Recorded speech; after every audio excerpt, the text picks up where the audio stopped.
The real Purusha is Krishna. And there is a nice example when Rupa Goswami was there in Vrindavan, in his bhajan. Mirabai went to see him, and Rupa Goswami's message was that he does not see any woman. They are very strict. At least this story is like.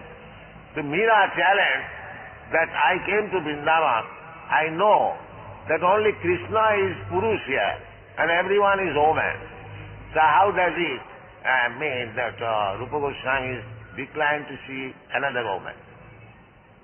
So Rupa Goswami agreed, yes, I am mistaken.